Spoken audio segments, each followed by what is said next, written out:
So it's great to have Senator James Paterson here at the Sydney Institute for the first time. I've been very impressed by his performances, and it's great to have him here. Now, I'll introduce him very briefly. Senator for Victoria since March 2016 at the age of 28.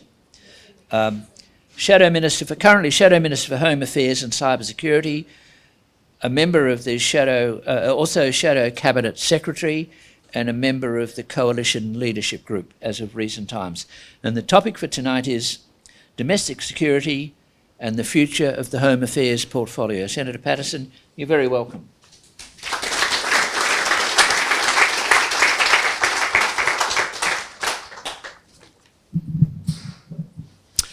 Gerard, thank you very much for what is a very warm introduction, and I am overdue to come and speak to the Sydney Institute, so thank you for your patience in waiting for me to come and join you, and it is an honour to speak at what is Australia's premier platform for the discussion of ideas.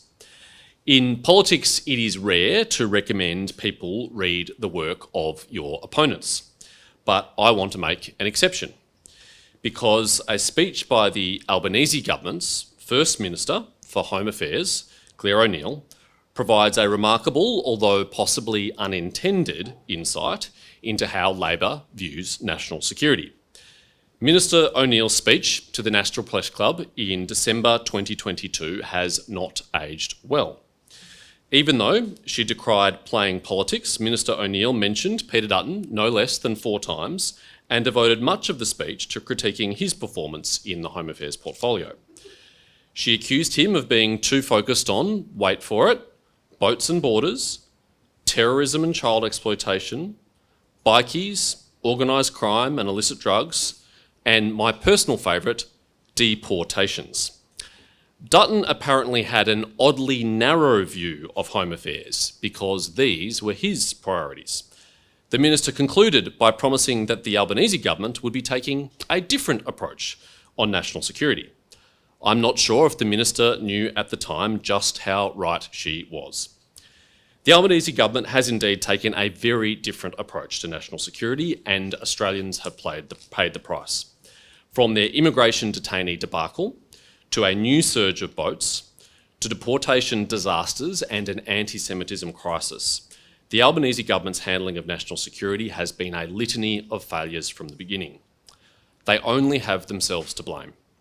From their very first day in office, Labor set about demolishing the national security architecture that served us well and kept Australians safe.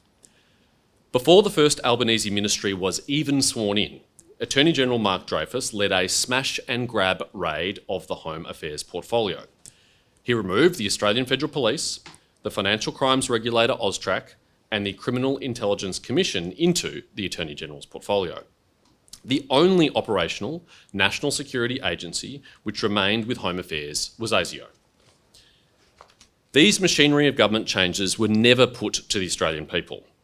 Instead, the Prime Minister stood idly by while his Attorney General ran roughshod over his Home Affairs Minister in a blatant power grab. Usually in public policy, it takes months or sometimes even years before the consequences of bad decisions become measurable and obvious. Sadly, for Australia's national security, it didn't take long for problems to emerge in the cut-down Home Affairs portfolio. Something as simple as the listing and relisting of a terrorist organisation was a straightforward process under the former coalition government. But on Anthony Albanese's watch, it became convoluted and sluggish. The new process required the Attorney Generals and Home Affairs departments to ping-pong advice and submissions between each other and their ministers. And the time taken for ministerial consideration of a terrorism listing blew out. For example, in October 2022, what should have been the very straightforward relisting of several branches of ISIS and Al-Qaeda took a combined 22 days of ministerial consideration alone by Claire O'Neill and Mark Dreyfus. A similar relisting of 5 terrorist organisations in 2021 under the coalition took just 6. New listings were even worse.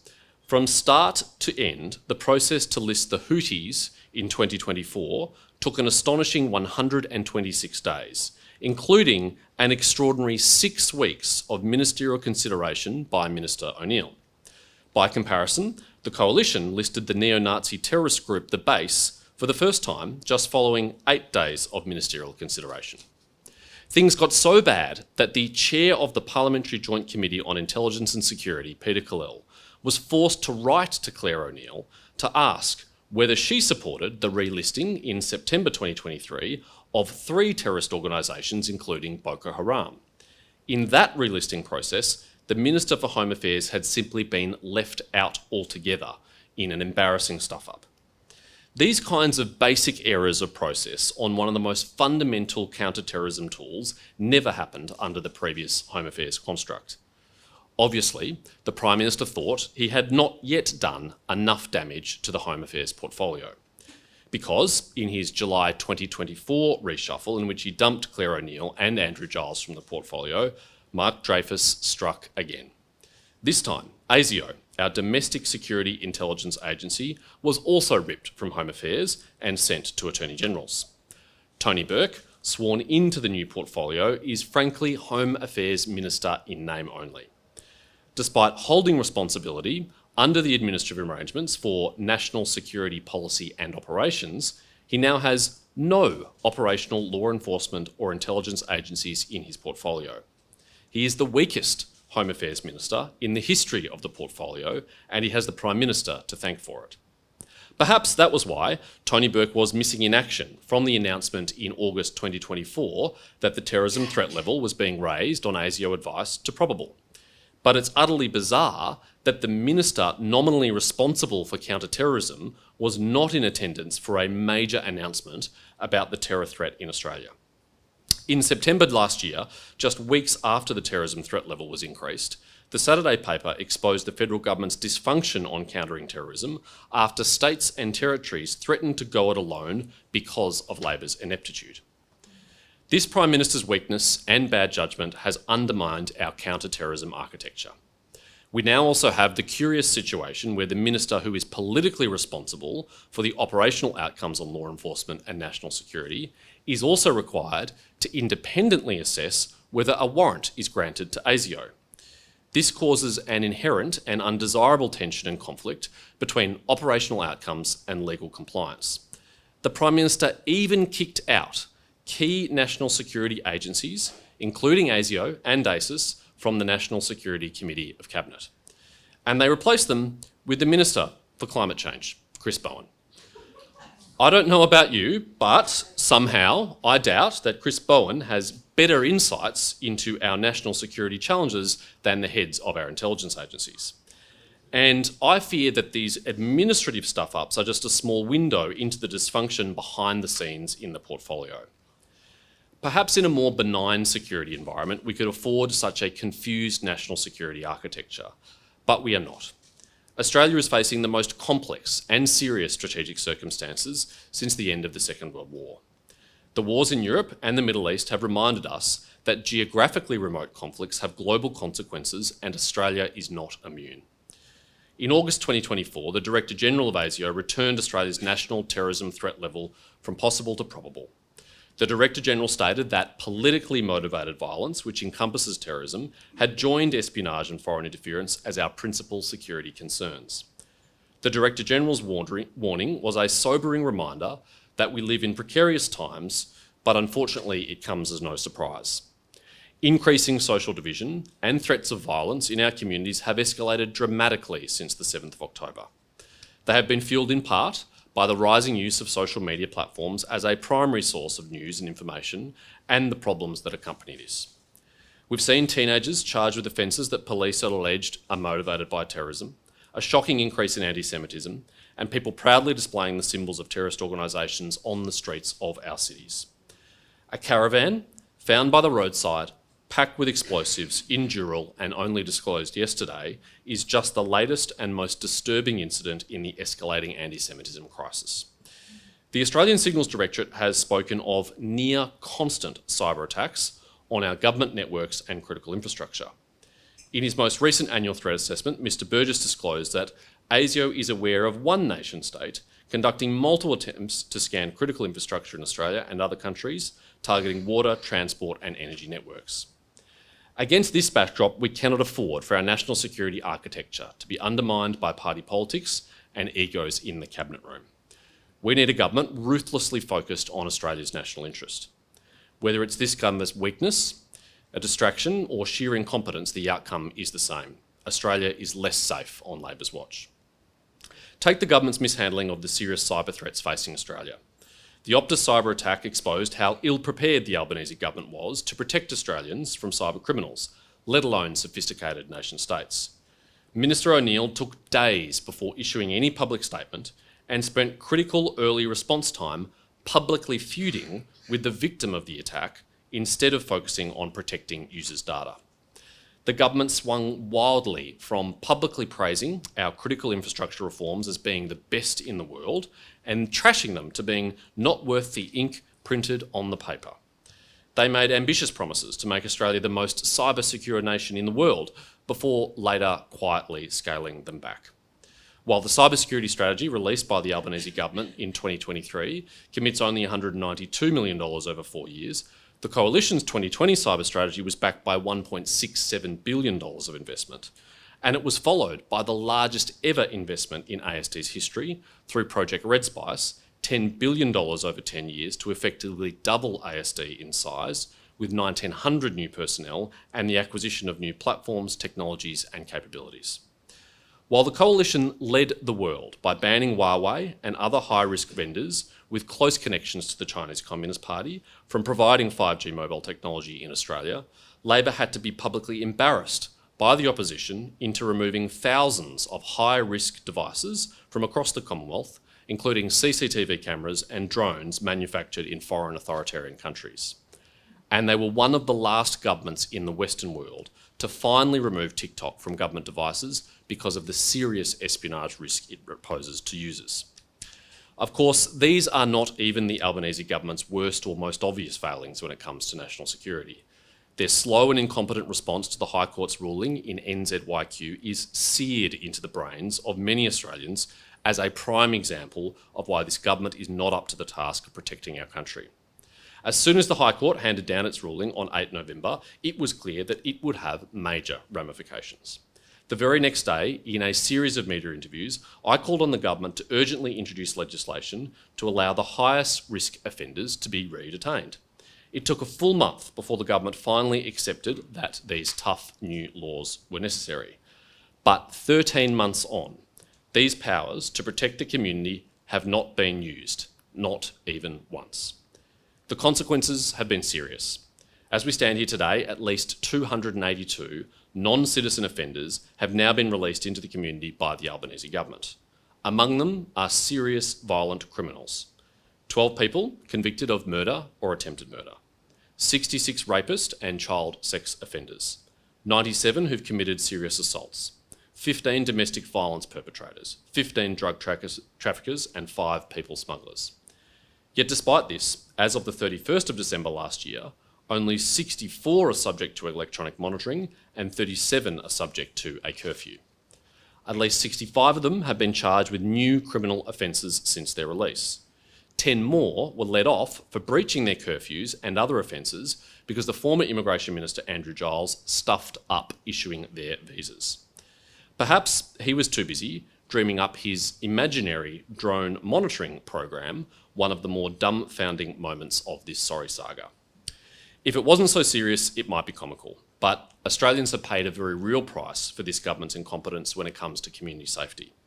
Dozens of Australians have become victims of violent crimes to people who never should have been free in the community to do this harm, including a Perth grandmother brutally bashed in a violent home invasion, allegedly involving one of the released detainees. If their incompetent response to NZYQ ruling left a lot to be desired, the Direction 99 deportation disaster was on a whole other level, because this time it was an entirely self-inflicted wound. As part of a foolish attempt to appease former New Zealand Prime Minister Jacinda Ardern, Anthony Albanese agreed to go soft on deporting violent non-citizen offenders.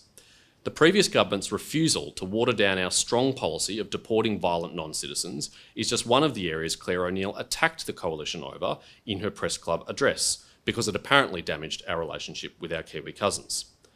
So the Prime Minister instructed Andrew Giles to issue a new ministerial direction which required decision makers in the department and at the Administrative Appeals Tribunal to give greater weight to their ties to the community before deciding to deport them. The department warned in black and white what the implications of this decision would be. 25% more violent non-citizens being allowed to stay in Australia who would normally have been deported. In the time this direction was live, we know of at least 163 offenders who were spared deportation by Labor. Included among them were multiple child rapists, serious domestic violence perpetrators and drug traffickers. To this day, they continue to be arrested and apprehended in the community after being charged with new offences they never should have been in our country to commit. And the only consequence for this shocking and unnecessary public policy blunder was that Claire O'Neill and Andrew Giles were moved sideways to portfolios where their incompetence is less obvious. The return of Tony Burke to the Home Affairs portfolio and immigration portfolios has been an auspicious one for people smugglers. Last time he was responsible for protecting Australia's borders in the Rudd-Gillard-Rudd era, he held the portfolio for just 80 days. Don't hold that against him though, he packed a lot in those 80 days. In fact, in that short time, he presided over the arrival of 83 illegal boats carrying 6,634 people. Children in detention peaked on 1,992 on his watch. And while we are not yet back in those dark days, there are ominous signs that people smugglers think they are back in business. Since the last election, 26 boats have attempted the journey to Australia. Astonishingly, 7 have reached Australia that we know of.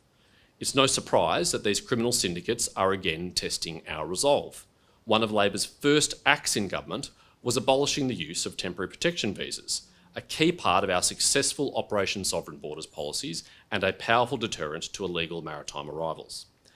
And Labor has failed to deliver the maritime and aerial surveillance required to intercept boats at sea. On their watch, maritime patrol days are down 16%. Aerial surveillance has crashed 21.4%. It is no wonder that boats are slipping through. The Regional Processing Centre on Nauru has started to fill back up after it was virtually emptied by the Coalition. Just this week, we learned that the government's decision to allow 19,000 people who came here illegally by boat is having serious flow-on consequences. Labor has not only broken Kevin Rudd's promise that if you come here by boat, you will never be allowed to stay, they're now letting those same people bring in more than 2,150 family members. This sends a terrible message to desperate people that it is worth testing Australia's resolve on border security, and it gives people smugglers another product to sell. If this is not addressed soon, we could find ourselves back in the border protection spiral under the previous Labor government. More boats, more illegal arrivals, more detention centres and more deaths at sea. Nothing less than the full restoration of Operation Sovereign Borders to its former strength is required. Based on his past performance in the portfolio, I think we can safely say that Tony Burke was not appointed for his expertise in stopping the boats. So why was he? I'm sorry to say, but I think it's clear that base electoral politics was the driver of the Prime Minister's decision. Labor is under siege in the safe seats they have traditionally taken for granted in places like Western Sydney. Di Lee proved at the last election that it can be done. And in seats like Tony Burke's, there is a new movement determined to replicate her success. The war in Gaza has galvanised them to be politically active, and new movements like the Muslim Votes Matter have been formed. A formerly solid part of Labor's base in these seats is threatening to walk away. So what does the Prime Minister do? He appoints one of the party's most prominent pro-Palestinian voices to the key domestic national security portfolio. Of course, Tony Burke swears that he will always put the national interest first. But we're entitled to question that claim given the decisions this government has made on national security. It's very difficult to understand why they thought it was in the national interest to hand out 3,000 tourist visas to people fleeing a war zone controlled by a terrorist organisation in a haphazard process. These numbers were wildly out of step with our closest allies and partners like the United States, New Zealand, Canada and the UK, who handed out a fraction of the visas to people seeking to leave Gaza. The process was so shambolic that we learned through document released to the Senate that the department referred 2,601 visas to ASIO on a single day in March for a security assessment. That was long after most of those visas were issued, and alarmingly, after some had already entered Australia. It later emerged that Tony Burke was personally meeting with Gaza tourist visa recipients to grant them humanitarian visas. I'm not aware of any modern precedent for this red carpet service. It's certainly not a service offered to the many other people who have issues with their visas and would like to stay in Australia. And other than electoral politics, it's difficult to understand why a Home Affairs Minister would think this is a good idea. Also difficult to understand is the shambolic process of handing out taxpayers' money for social cohesion grants. Through Senate estimates, we discovered very little due diligence was conducted on the grant recipients.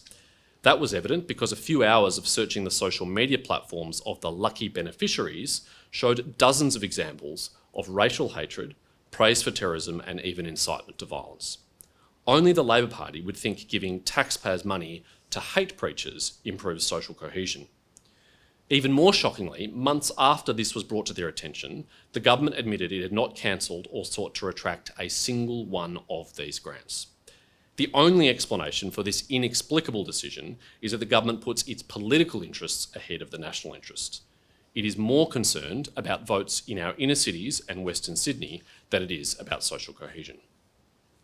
There is no contest for the government's biggest failure on national security, anti-Semitism, because it is not just a failure of national security, or community safety, or social cohesion.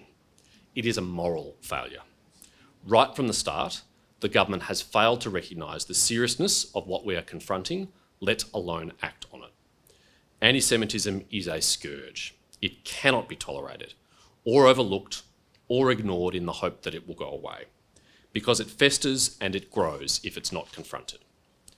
Ever since the 8th of October, when an extremist preacher addressed an impromptu rally in Western Sydney and he said that the actions of Hamas were a day of elation and pride, it was clear we had a very serious problem. It only got worse on the 9th of October at the Sydney Opera House in shameful images that were beamed around the world. And ever since that time, the Jewish community and the Coalition have begged the Prime Minister to do more. Like when Peter Dutton wrote to the Prime Minister on 14 November and suggested that the National Cabinet be convened to address this crisis before it got out of control.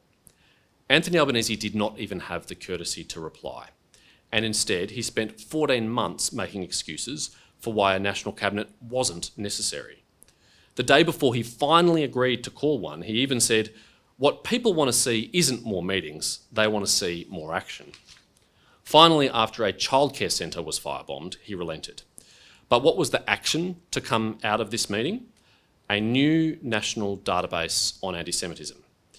Set aside the fact that we already have databases on anti-Semitism, like the one maintained for years by the Executive Council of Australian Jewry. How is a new database going to stop people who think there's nothing wrong with firebombing synagogues, cars, restaurants, and even childcare centres? Somehow, I doubt being a line on an Excel spreadsheet is keeping them up at night. The Prime Minister has failed to take up our suggestions for real consequences to deter these attacks, like mandatory minimum sentences for Commonwealth terrorism offences.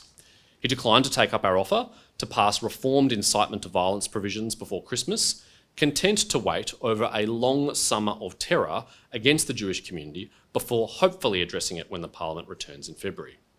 He's failed to ensure the law is enforced, most powerfully illustrated by the total impunity demonstrated by protesters waving the flags of listed terrorist organisations week in, week out in our major cities in open defiance of the law. Again and again, the Prime Minister has sought to distance himself from these issues as something to be managed by law enforcement, as if it is somehow not his job. It took the firebombing of the Adass Israel synagogue for him to finally convene a Federal Police special operation, and only after Peter Dutton and I called for one.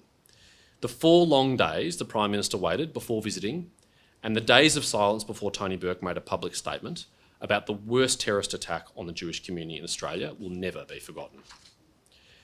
This latest terrorist incident in Gerard, only revealed this week 10 days after it was referred to police, raises more troubling questions about the government's response. When was the Prime Minister first briefed? What actions did he take when he learned of it? Was the National Security Committee of Cabinet convened? Were state and territory leaders informed at National Cabinet? If you don't know, you can't act. It would reveal a troubling breakdown in our national security architecture if the Prime Minister wasn't promptly briefed like the New South Wales Premier was. Just as importantly, though, the Prime Minister has consistently failed to use the status of his office to clearly and unequivocally call out this un-Australian conduct. For more than a year, following the escalating attacks on the Jewish community, Anthony Albanese and his senior ministers have seemed incapable of calling out anti-Semitism on its own. Every rote denunciation of anti-Semitism had to be accompanied by a condemnation of Islamophobia and all forms of racism, even when the attacks were overwhelmingly targeting the Jewish community. By all means, call out the reprehensible attacks on Muslim Australians whenever they occur. Every Australian deserves that. But no community's experience of racism has to be balanced against another's like it is a competition of victimhood. And a domestic terrorism crisis targeting one besieged community demands total moral clarity. Not ambivalence, not intransigence, not weakness. Worst of all, the Albanese government has not just been passive and feeble while anti-Semitism has exploded on its watch. It has actively licensed it through its own actions. We know that anti-Semites draw no distinction between the State of Israel and the Australian Jewish community. They've made that clear when they target the former homes of Jewish community leaders and effortlessly intersperse anti-Israel and anti-Semitic graffiti on cars. That means what our political leaders say about Israel matters. When the Prime Minister baselessly implies Israel is guilty of deliberately murdering an Australian aid worker, that fuels anti-Semitism. When the Foreign Minister compares Israel, a friendly liberal democracy, to authoritarian states like Russia and China, that fuels anti-Semitism. When the Australian government votes for one-sided anti-Israel motions at the United Nations that fail to condemn Hamas or call for the release of hostages, that fuels anti-Semitism. When the Minister for Home Affairs, Education and Industry freelance with their own personal foreign policy and flirt with accusations of genocide, that fuels anti-Semitism. And when the federal government shifts our foreign policy to reward Hamas and appease extremist protesters, that fuels anti-Semitism. All of this has trashed an important bilateral relationship with a key intelligence partner and left the Australian Jewish community feeling abandoned and betrayed in their hour of need. It is little wonder that Benjamin Netanyahu said of the attack on the Adass synagogue in Melbourne, "Unfortunately, it is impossible to separate this reprehensible act from the extreme anti-Israel position of the Labor government in Australia." Israel's Deputy Foreign Minister, Sharon Haskell, also criticised the government in the wake of the recent anti-Semitic attacks in Sydney, saying, "I note, however, that the Prime Minister Anthony Albanese and other Australian ministers are refusing to accept any responsibility for the shocking recent surge in anti-Semitic terror in Australia. There is no doubt the rise of anti-Semitism in Australia has been caused in part by the Australian government's ongoing campaign against Israel." It's also little wonder that prominent ALP members like Dr. Henry Pinskier and Bruce Hartnett have lost faith in their own party. To borrow a phrase, a Dutton coalition government will be taking a different approach on national security, and the choice has never been clearer. Instead of equivocation and weakness, we will bring total moral clarity to the evil of anti-Semitism. Instead of buck-passing and hand-wringing, we'll provide much needed federal leadership to our law enforcement and security agencies. Instead of allowing high-risk offenders back into the Australian community, we will not hesitate to cancel visas and deport people of poor character. Instead of the trademark chaos at the border we've come to expect from Labor, we'll restore Operation Sovereign Borders in full to the tried and tested settings established by the Coalition. And we will be unapologetically focused on protecting the community, even if some think that's an oddly narrow view of the role of Home Affairs. To do this, we will need a Home Affairs portfolio that has all the tools it needs at its disposal. We won't be wasting time herding cats across multiple portfolios or with complex interdepartmental committees. I can confirm that under a Dutton coalition government, our key national security policy and operational agencies will be under one roof, working together seamlessly and reporting to one minister. ASIO, the Australian Federal Police, the Criminal Intelligence Commission and AUSTRAC will be returned to Home Affairs. So will the key policy experts currently strewn across multiple departments. Home Affairs will again be the preeminent domestic national security portfolio, and the high expectations we will have of them will be clear from day one. Although I may have tormented them a bit at Senate estimates, I fundamentally believe in the Home Affairs portfolio and the dedicated and patriotic people who work there. I know they get out of bed every morning because they want to keep their fellow Australians safe. They are overwhelmingly professional and diligent Australians who've been let down by nonsensical machinery of government changes and leadership focused on all the wrong priorities, like airbrushing the Australian flag out of departmental headshots. I know that with the right leadership, they can do so much more for our country. If we have the honour of forming government at the next election, the restoration of Home Affairs will be a key plank of our plan to get Australia back on track. A Dutton coalition government will provide the strong leadership required to keep Australians safe in a dangerous world. Thank you.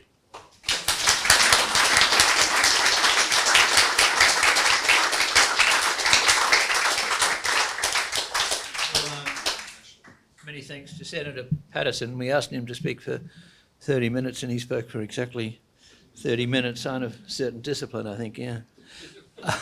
So well done. So we come to questions and discussion. As I always say, questions, points primarily on the topic of the talk. So just come back a bit. You dealt with a bit of this at the end, but why does it matter so much if the various intelligence organisations are under Home Affairs or Attorney General? Is it because the Attorney General is supposed to be a bit above politics and this gets in the way, or is it just the reason you gave at the end that you want them all together? Gerard, it's two things. It's about the operational focus that cohesion brings. If they're all together under one roof, reporting to one minister, they have one set of expectations to understand and to acquit themselves against.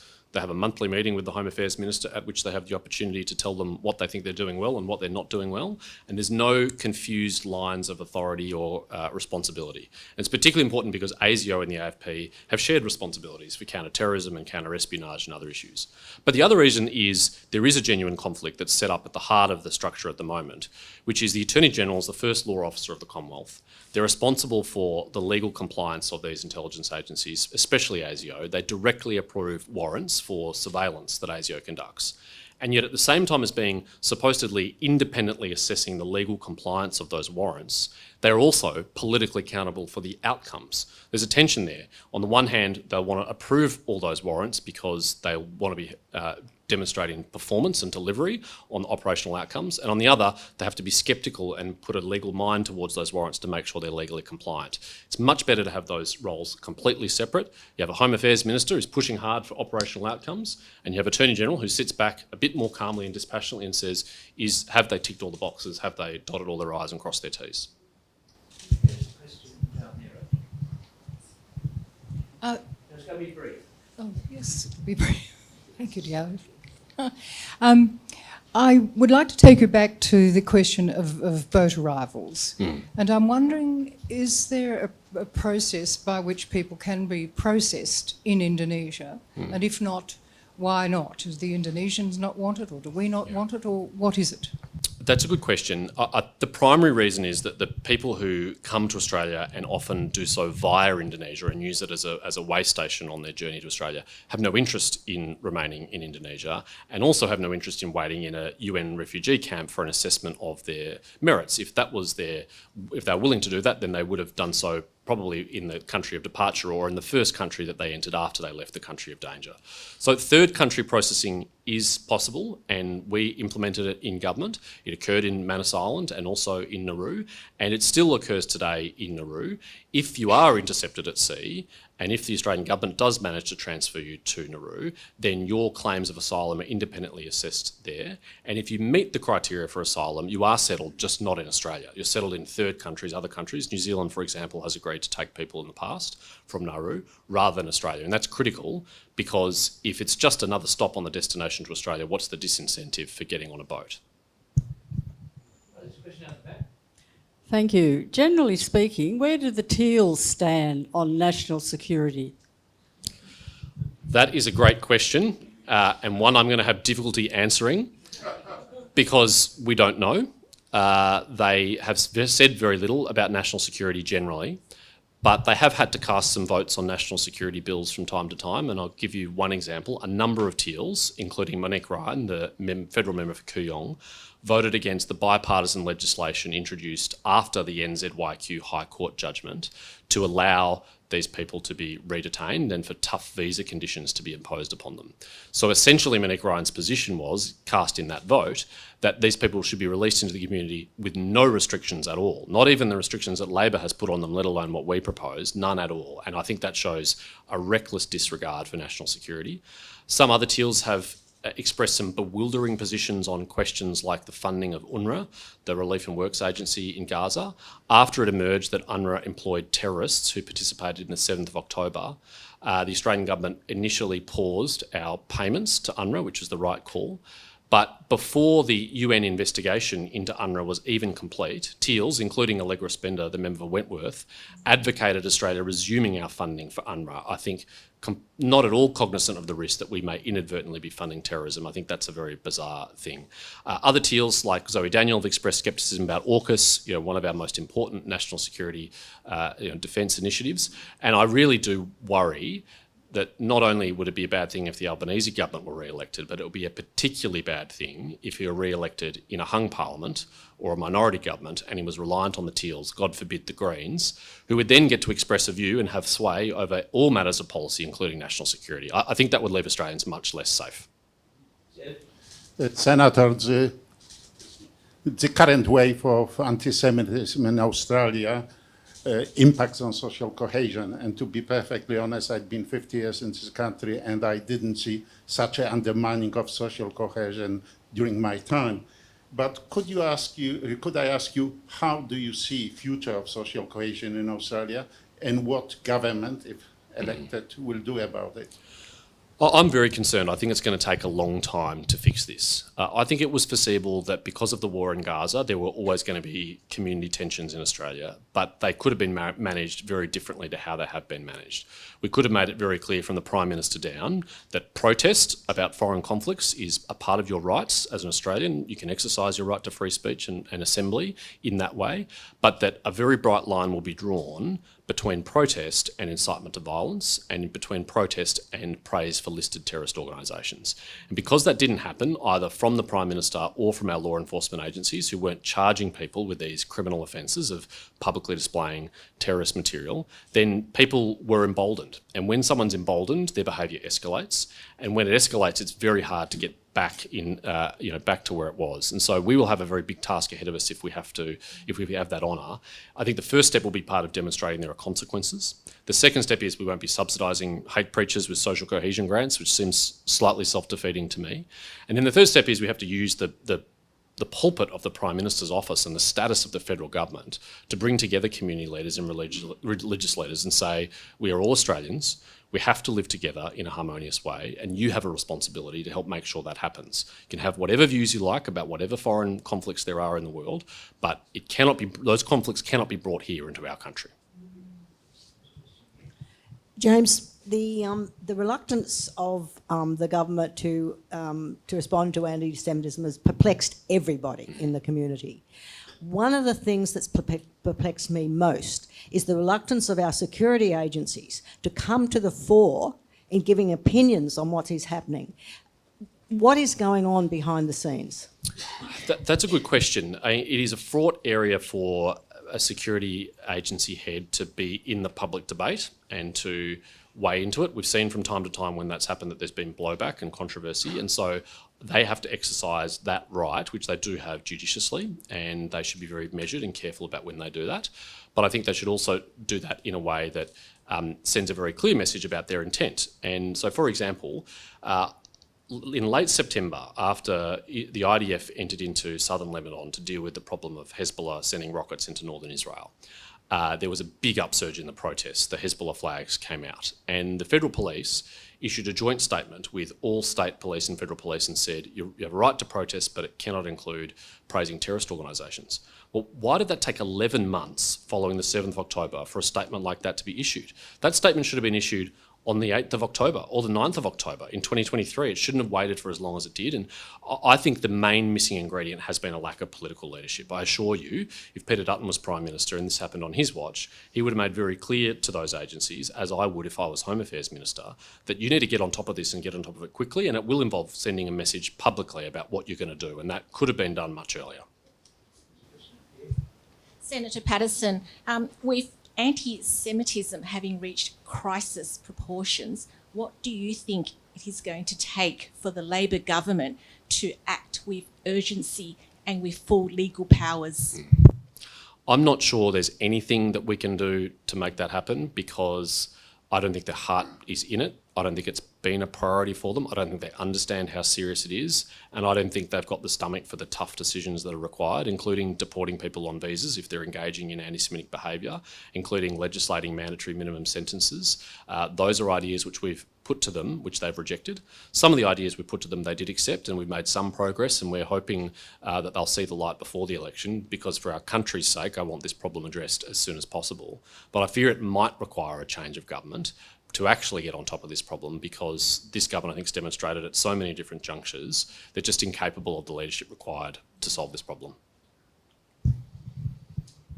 Senator, thank you. Thank you for your speech. Like you, I'm also from Victoria. And speaking of crisis, I think it's safe to say Australia, and especially Victoria, is in the grip of a national illicit tobacco crime crisis as well in this country. We have a market now that's over a third serviced by illicit tobacco, and is responsible for an over $5 billion hole in excise revenue, money which could be funding schools, hospitals and essential services. We often don't know where this money is going, but we are aware that it's most likely going into the hands of organised and transnational crime that are funding a lot of the domestic terrorism activities that we're seeing, drugs, human trafficking and all sorts of other nefarious activity. We have a government architecture that you spoke about that's been passive on this issue. There are laws in place and there are judicial officers in place. However, we haven't actually seen commitment. So we want to understand from your point of view, what's your government's view and strategy around arresting illicit tobacco? You're right to raise this for all the reasons you do, and I agree about the loss of revenue. And obviously, as a Victorian, we've had tobacco stations and shops being blown up left, right and centre almost weekly basis for about a year. And some police believe, looking at the methodology used in the bombings, fire bombings of the synagogue and the childcare centres and others, that it may be the same people, because they seem to be using the similar tradecraft and tactics of those attacks. So if it wasn't already clear it was a crisis, it's now very clear it's a crisis. So we've announced two things. One is we think that there should be a regulated market for vaping products, because vaping is a reality, whether we like it or not, and I advise people not to do it. It is out there and people are using them. And right now, the primary source of vapes is from illegal sources, not from legal sources. Most people don't have a prescription. Most people aren't going to their pharmacist. Most people are buying them illegally. And that is an enormous new source of revenue on top of illegal tobacco. So if we think we should regulate and tax vaping, which would bring in billions of dollars a year for the federal government, and then we would spend $250 million of that on a beefed up new task force between the Federal Police and ABF to track down and act on both illegal tobacco and illegal vapes, because it's one and the same. And unless you specifically resource it, and unless you put real money behind it, as we propose to, I don't think it's going to get dealt with. And I worry about the legitimate small businesses that are kind of completely getting smashed by this, plus the safety issues. So I think it's imperative that we act. I've got on the Zoom from a person in Perth who says, Shadow Minister briefly mentioned the Greens in passing in relation to this issue, but what is the position of the Greens? I mean, it's well to the left of the Labor Party, isn't it? Yeah. As critical as I am of the government's failures on anti-Semitism since the 7th of October, the Greens' behaviour has been nothing short of disgraceful. They have deliberately stoked the fires of division for political benefit when it comes to anti-Semitism, and we've seen the consequences of that. Josh Burns, the Labor MP for McNamara, had his office firebombed in one of the first of these attacks. Peter Khalil had an unknown chemical substance pushed into his office that made it uninhabitable, and there've been, really serious attacks and threats towards MPs of all parties.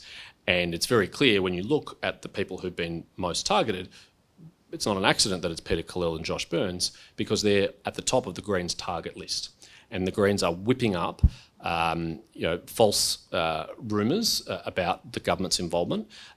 Adam Bandt was secretly recorded addressing a national conference of the Greens, where he said that Israel-Gaza shows why the Greens must win seats at the next election, because if they don't, then, quote, Labor will think they can get away with bombing Gaza. He said Labor is bombing Gaza. I mean, on what planet is the Australian Labor Party involved in bombing Gaza? They've also said, untrue things about Australia providing weapons that have been used. It's really irresponsible and dangerous, and they bear a great moral responsibility for what's happening. Just by way of background, following up the question from Perth, you're in a different audience here, a Sydney audience. So Josh Burns is the member for what was previously Melbourne Port. It's now called McNamara, and Peter Cahill for in northern Melbourne. Yeah, Wills, Wills. Senator Van Coburg. Yeah. So they're both Labor seats. Yep. Right, okay. All right, there's a question over there. Thanks, James. We see a lot of this anti-Semitism is starting with October 7, 2023. But if you look at the UN Durban conferences that have been going on now for over 20 years, there is a huge slant and tendency to anti-Semitism in the so-called examination of racial inequality and racism, whatever. A lot of what's happening in Australia is not just something to do with groups of people who come from the Middle East who live in parts of Victoria or Melbourne or Sydney. It's coming from academics, it's coming from people who have got nothing to do with the Middle East but are barracking for a particular position, and it's got caught up in a sort of barracking for what happened on October 7.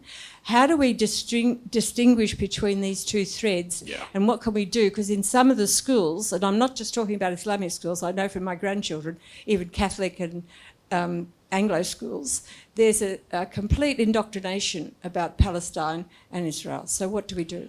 It's a very good point that you raise, and I share your concerns about this, and no one could have witnessed what happened on our university campuses over the last year and not see that there's a pretty profound problem there.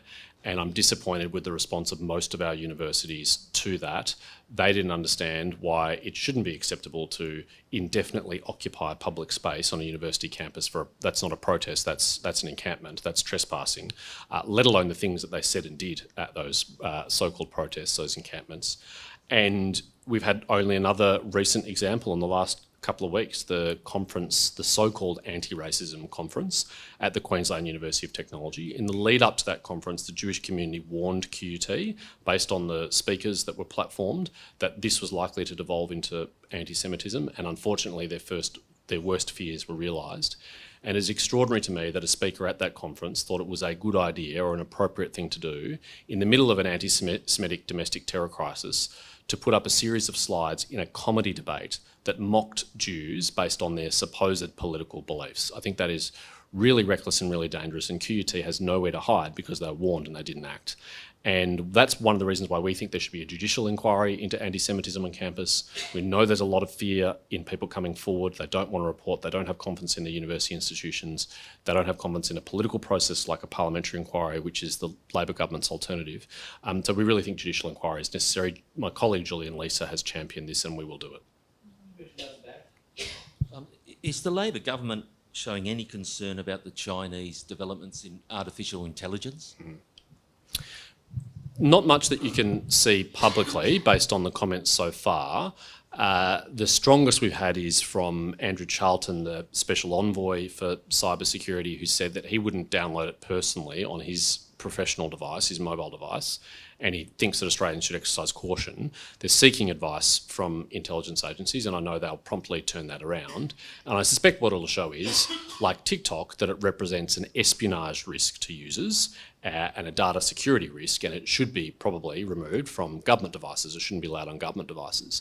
But they also have a responsibility to educate the public about the risks. If we decide, for example, that it's a free choice to download and use this app, they should do so full well knowing what the consequences of that is for their data and their privacy, but also that they are going to get a warped and distorted view of the world according to the Chinese Communist Party's view of the world. It will not be a place where you can get truthful information about Tibet or Tiananmen Square or the Uyghurs in Xinjiang, or indeed what Xi Jinping plans to do towards Taiwan. So I really hope that they will act, but based on past performance on TikTok and others, I don't think it'll be a particularly rapid one. Wouldn't it be the case that things like DeepSeek are inevitably going to infiltrate into business because the data engineers are putting it in because it's cheap and accessible? Yes, you're right. I think a lot of businesses will take it up and use it, but they should think very carefully about their own obligations under the Privacy Act to their own customers and clients and stakeholders.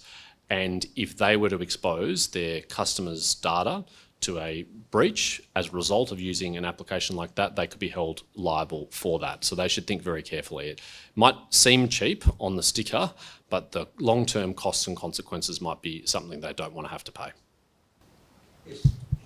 Senator, how would you how would you deal with all those disparate voices that do have a say out west that seem to be championing the behaviour that happened on October the 7th? What do you do when you say bring the full force of the office? What would that look like, and would they listen?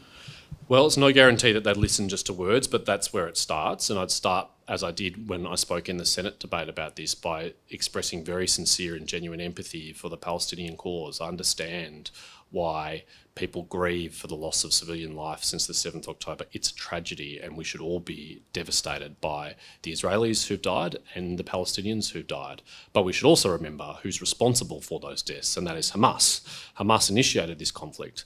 There was a ceasefire on the 6th of October. Hamas broke that ceasefire on the 7th of October and slaughtered the largest number of Jews in a single day since the Holocaust, and kidnapped 200 Jews in the process. And Israel, like any nation state, had to respond. And I think it's a tragedy that that response has caused as many deaths as it has. But I don't know what else Israel could have done in the circumstances. I hope to never find myself in a position to make that decision. So I think we should start from that basis. And that if you disagree with me and you think that this is terrible, that you also have a right to have that view and to protest it.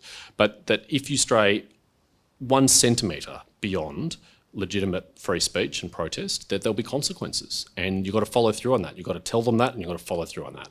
I think when it's said and when it's experienced, people will change their behaviour. That's the only way to change people's behaviour.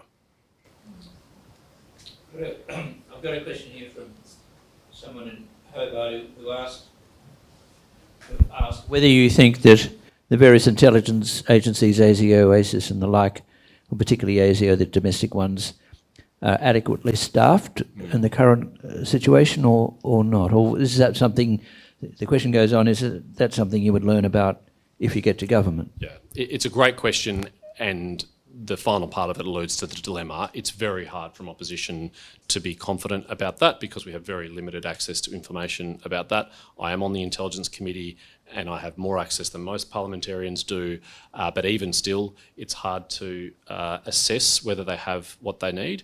I think we need to assess them on their performance, and I think there is good reason to think that they could do more if they had more. I'm particularly concerned about the national security anti-Semitism crisis I've talked about, but also foreign interference. I mean, Mike Burgess has said for the last 5 years, foreign interference is our principal security concern until recently. And how many people have been arrested and charged and convicted with a foreign interference offence in that time? One. It's impossible to reconcile one conviction with that warning, and I don't think it's because Mike Burgess's warning is not well-based. I think it's a very well-based warning. I think we've got a problem when it comes to enforcement of the law, when it comes to foreign interference, as we have on so many other issues. I think we're pretty well at the... Have I missed anyone? Okay, so I've got a final question. You've had a lot of promotions lately, and your most recent promotion is to the leadership group of the coalition. So who do you lead and how do you lead them? So, I mean, the leadership group of the coalition is a kind of core group within the shadow cabinet, about half the shadow cabinet, a bit less, of senior shadow ministers who meet on a more regular basis to make decisions on a very quick turnaround to respond to Labor announcements and commitments when shadow cabinet can't be convened. But more than that, it's a very great honour to be bestowed with that title or that role because it's a signal about the role we have within the shadow cabinet and within the party room. The responsibility we have to work with our colleagues and to support them and to lead in the front lines of the public debate. And I've tried to do that as much as possible since we've lost the election. It's very common for people to say that your worst day in government is better than your best day in opposition. I'm not sure that's true. I've had some fun days in opposition and some bad days in government, but we're all very determined to make sure that it's only a very short stint in opposition, and that's really the burden that falls on our shoulders. Many thanks. Thank you.